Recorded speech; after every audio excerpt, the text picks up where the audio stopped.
आज हम पढ़ने लगे हैं कि हम सेंटेंस में आइडेंटिफाई किस तरह से करेंगे कि ये एक्टिव वॉइस का सेंटेंस है या फिर ये पैसिव वॉइस का सेंटेंस है। अपने वीडियो अंत तक देखनी है। Let's start. सबसे पहले हम ये समझते हैं कि एक्टिव वॉइस और पैसिव वॉइस में डिफरेंस क्या होता है।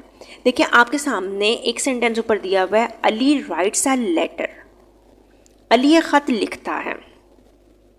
अब राइट्स यहाँ पे दिया हुआ है प्रेजेंट इंडेफिनिट का, हमें ऐसा आया हुआ है, एंड पे इससे पता लग रहा है।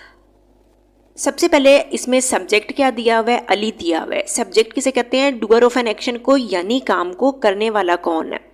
वर्ब कहते हैं एक्शन क्या हुआ है, काम क्या हुआ है। ऑब्जेक्ट का मतलब होता है किस चीज़ पे काम किया गया, यानी जो भी चीज़ एक्शन रिसीव करती है उसे हम ऑब्जेक्ट कहते हैं। अब जिस तरह लिखने का काम किस चीज़ पे किया गया, यानी लिखने का काम किस चीज़ ने रिसीव किया, लेटर ने किया, तो लेटर यहाँ पे एक ऑब्जेक्ट दिया हुआ है। तो जब एक्टिव वॉइस का एक सेंटेंस होता है उसमें आपके पास ये तीनों दिए हुए होते हैं, सब्जेक्ट भी दिया हुआ होता है, वर्ब भी दी हुई होती है और ऑब्जेक्ट भी दी हुई होती है। जब हमने इसका पैसिव वॉइस बनाना है तो हमारे लिए ये तीन चीज़ें ज़रूरी नहीं है, हमारे लिए सिर्फ दो चीज़ें ज़रूरी हैं इतना सेंटेंस का हिस्सा, यानी वर्ब और ऑब्जेक्ट हमारे लिए ज़रूरी है। चीज़ तो हमारे लिए ज़रूरी नहीं है कि काम किया किसने, तो हमने इसको बिल्कुल एंड पे ले जाना है। हमारे लिए ज़रूरी चीज़ क्या है, ऑब्जेक्ट ज़रूरी है, तो हमने ऑब्जेक्ट को बिल्कुल स्टार्ट में ले आना है। तो ये लेटर ऑब्जेक्ट था, हमारे लिए ज़रूरी ऑब्जेक्ट है, तो हम उसे स्टार्ट में ले आए। इसके बाद ऊपर यहाँ पे दिया हुआ था राइट्स दिया होता है ना, प्रेजेंट इंडेफिनिट, तो हमने पैसिव भी तो बनाना है, तो रूल भी तो कोई चेंज करना है ना, कोई हेल्पिंग वर्ब चेंज होगा, कोई फॉर्म ऑफ वर्ब चेंज होगी, ताकि पता तो लगे कि पैसिव वॉइस का स्ट्रक्चर है। तो यहाँ पे इज आ जाएगा, लेटर सिंगुलर था, उसके मुताबिक प्रेजेंट इंडेफिनिट में हम इज एम आर लगा देते हैं, यानी जो पैसिव वॉइस हम बना रहे हैं उसमें हम हेल्पिंग वर्ब चेंज करते हैं। अब ऊपर राइट्स प्रेजेंट का था, प्रेजेंट इंडेफिनिट का, तो नीचे इज एम आर के जो हेल्पिंग वर्ब हैं ये भी प्रेजेंट में ही इस्तेमाल किए जाते हैं। अब ऊपर राइट फर्स्ट फॉर्म लिखी थी तो नीचे हमने रिटर्न कर दी है। इसके बाद हमने बाय लगा दिया, क्योंकि ऊपर तो हमारे पास सब्जेक्ट दिया हुआ था ना, ये ज़रूरी नहीं है लेकिन ऊपर दिया हुआ है, तो हमने इसको एंड पे लिख दिया। जो चीज़ हमारे लिए ज़रूरी थी वो हमारे पास इतना हिस्सा था, अ लेटर इज़ रिटन। अब हमने एंड पे ये भी अगर करना है, अली ने लिखा, तो बाय लगा के डूअर ऑफ एन एक्शन यानी सब्जेक्ट कौन है उसे हम एंड पे ले जाएंगे। तो पैसिव वॉइस में हमारे लिए ज़रूरी क्या होता है, वर्ब और ऑब्जेक्ट, यानी काम क्या हो रहा है और किस चीज़ पे किया जा रहा है, यानी कौन सी चीज़ एक्शन रिसीव कर रही है। एक्टिव वॉइस में हमारे लिए ज़रूरी क्या होता है, सब्जेक्ट ज़रूरी होता है, यानी काम को करने वाला कौन है वो भी ज़रूरी है। देखें, इसलिए हमने उसको बिल्कुल स्टार्ट में रखा हुआ है। पैसिव वॉइस में हमारे लिए ऑब्जेक्ट ज़रूरी है, इसलिए हम ऑब्जेक्ट को बिल्कुल स्टार्ट में ले आए। सब्जेक्ट हमारे लिए ज़रूरी नहीं है इतना, वो हम एंड पे ले गए। अली खत लिखता है, अली ये खत लिखता है, तो नीचे हो जाएगा अली की तरफ से खत लिखा जाता है। आई होप ये क्लियर हो गया। यानी एक्टिव वॉइस में सब्जेक्ट स्टार्ट में आता है, पैसिव वॉइस में वही सब्जेक्ट हमारा एंड पे चला जाता है। इनकी सब्जेक्ट की और ऑब्जेक्ट की जगह चेंज होगी। आई शैल बाय अ काउ, मैं काउ खरीदूंगा, गाय खरीदूंगा। अब यहाँ पे एक्शन क्या हो रहा है, काम क्या हो रहा है, बाय करने का। कर कौन रहा है, मैं कर रहा हूँ। अब खरीदने का एक्शन कौन सी चीज़ रिसीव कर रही है, काउ कर रही है, तो काउ यहाँ पे हमारा ऑब्जेक्ट दिया हुआ है। अब पैसिव वॉइस में रूल क्या है कि ऑब्जेक्ट सब्जेक्ट की जगह पे आ जाएगा, सब्जेक्ट ऑब्जेक्ट की जगह पे चला जाएगा। इस तरह ये ना जगह चेंज हो जाएगी। तो ऑब्जेक्ट हमारा अकाउंट जो कि हमारे लिए पैसिव वॉइस में जरूरी है वो स्टार्ट में आ गया। अब हेल्पिंग वर्ब भी चेंज होगा, ऊपर शैल दिया हुआ था, आई वी के साथ हम शैल लिखते हैं, तो यहाँ पे नीचे पैसिव वॉइस में ये विल बी हो गया।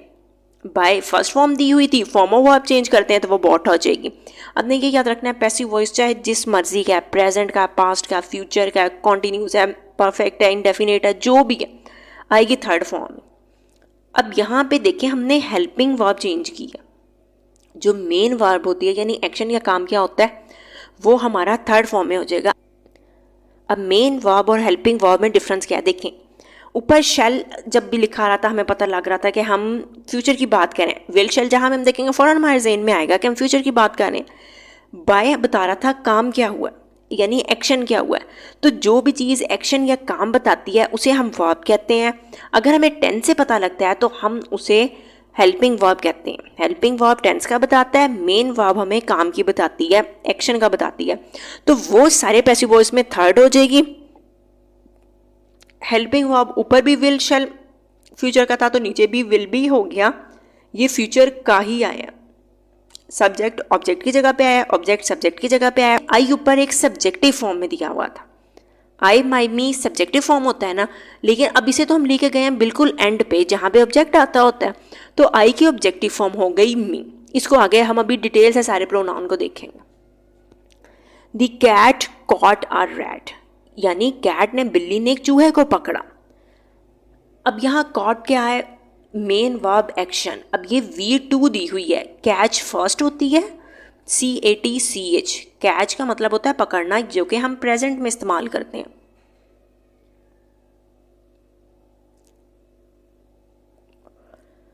अब ये पकड़ने का एक्शन किस चीज़ पे किया जा रहा है, रैट पे किया जा रहा है, तो रैट यहाँ पे एक्शन रिसीव कर रहा है, तो रैट एक ऑब्जेक्ट दिया हुआ है। जो है को पकड़ने का काम कर कौन रहा है, बिल्ली कर रही है, तो कैट यहाँ पे सब्जेक्ट दिया हुआ है। अब क्योंकि इसमें सब्जेक्ट भी दिया हुआ है, वर्ब भी दिया हुआ है, ऑब्जेक्ट भी दिया हुआ है, तो ये तो सेंटेंस हो गया एक्टिव वॉइस का। लेकिन अगर हम नीचे देखें तो हमारे लिए ज़रूरी क्या है, पकड़ने का काम किस चीज़ पे किया गया है, यानी वर्ब और ऑब्जेक्ट हमारे लिए ज़रूरी है। तो ये हो जाएगा अ रैट। अब ऊपर पास्ट टेंस था तो नीचे हमने हेल्पिंग वर्ब पास्ट वाला ही लिखा है। वॉज वर्ब पास्ट में इस्तेमाल किए जाते हैं, तो ये वॉज आ गया, तो ये हो गया अ रैट वॉज कॉट। अब यहाँ पे हमने सिर्फ सेकंड फॉर्म नहीं लिखी है, कैच फर्स्ट फॉर्म, ये कॉट सेकंड फॉर्म, और इसकी थर्ड फॉर्म भी कॉट ही होती है। इसे काउट नहीं पढ़ना, कॉट पढ़ना है। A rat was caught. अब चूहे को पकड़ने का काम किसने किया था, बिल्ली ने किया था, वो हमारे लिए ज़रूरी नहीं है, तो हमने बाय लगा के उसको एंड पे कर दिया।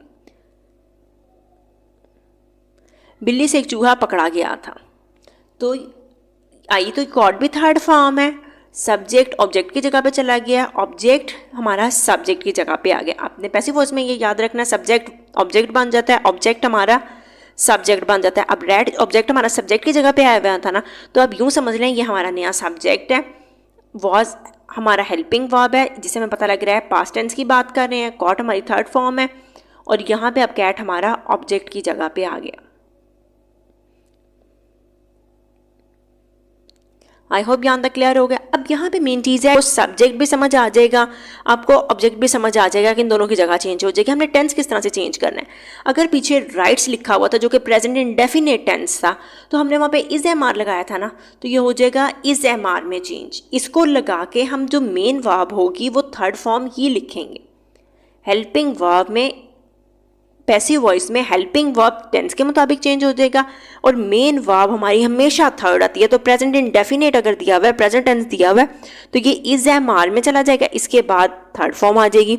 अगर प्रेजेंट कॉन्टिन्यूस दिया हुआ है तो हम इज एम आर लिखेंगे, इसके बाद बीइंग लिखेंगे और थर्ड फॉर्म लगा देंगे। अगर प्रेजेंट परफेक्ट दिया हुआ होगा तो हैज़, हैव और वो बीन लगा देंगे। अब ये तो हो गया प्रेजेंट टेंस का। अगर पास्ट टेंस दिया हो तो हम किस तरह से करेंगे, अगर पास्ट इंडेफिनेट दिया हुआ है तो हम वॉज वर्ब लगा देंगे, जिस तरह हम दी कैट कॉट अ रैट, तो ये पास्ट टेंस था ना, तो हमने इसमें वॉज वर्ब लगा के अ रैट वॉज कॉट लिखा था, तो पास्ट इंडेफिनेट टेंस हमारा वॉज वर्ब में चला जाएगा, इसके बाद थर्ड फॉर्म आएगी। अगर पास्ट कॉन्टिन्यूस दिया हुआ है तो वहाँ पे वॉज वर्ब लगाएंगे। अब कॉन्टिन्यूटी भी तो हमने दिखानी है, तो यहाँ पे हम बीइंग लगाएंगे। बीइंग का मतलब है रहा, रही या फिर रहे। अब क्योंकि टेंस हमने पास्ट लिखना तो वो हमें वॉज वर्ब से पता लग जाएगा।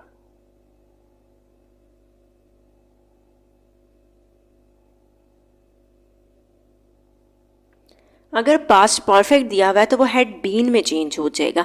तो हमने टेंस का ये जो टेबल है, ये इसको आप अच्छे से याद कर लें, और अगर पैसिव वॉइस में टेंस सही ना लिखा गया तो पूरा सेंटेंस आपका गलत हो जाएगा।